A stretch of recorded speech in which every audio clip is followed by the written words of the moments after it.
కేంద్రం కొత్తగా తీసుకొచ్చిన వర్క్ చట్టం రాజ్యాంగ చెల్లుబాటును సవాల్ చేస్తూ దాఖలైన పిటిషన్లను సుప్రీంకోర్టు ఇవాళ మరోసారి విచారించనుంది. గత విచారణ సమయంలో చట్టంలోని 2 వివాదాస్పద నిబంధనలను తాత్కాలికంగా నిలిపివేస్తున్నట్లు కేంద్రం హామీ ఇచ్చింది. ఇవాల్టి వరకు వర్క్ ఆస్తులను డీనోటిఫై చేయబోమని కేంద్రం తెలిపింది. వర్క్ కౌన్సిల్ బోర్డులో ముస్లిమేతరులను నియమించొద్దని సుప్రీంకోర్టు కేంద్రాన్ని ఇప్పటికే ఆదేశించింది. గత విచారణ సందర్భంగా కేంద్రం తరపున సొలిసిటర్ జనరల్ తుషార్ మెహతా వాదనలు వినిపించారు. అన్ని రకాలుగా జాగ్రత్తలు పరిశీలించిన తరువాతే చట్టాన్ని రూపొందించినట్లుగా తెలిపారు. ప్రభుత్వం పూర్తి స్థాయి వాదనలు వినకపోవడం సముచితం కాదని పేర్కొన్నారు. వర్క్ న్యాయస్థానాలు ప్రకటించిన ఆస్తుల్ని ప్రస్తుతానికి వర్క్ జాబితా నుంచి తొలగించొద్దని కేంద్ర ప్రభుత్వానికి సుప్రీంకోర్టు ప్రతిపాదించింది.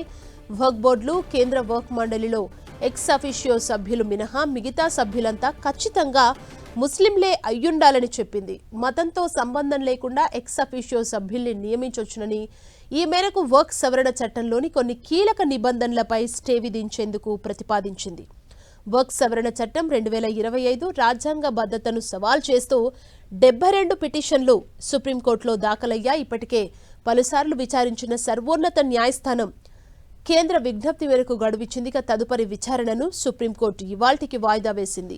CJI justice Sanjiv Khanna, justice Sanjay Kumar, justice KV Viswanathan నేతృత్వంలోని ధర్మాసనం పిటిషన్లను ఇవాళ విచారించనుంది.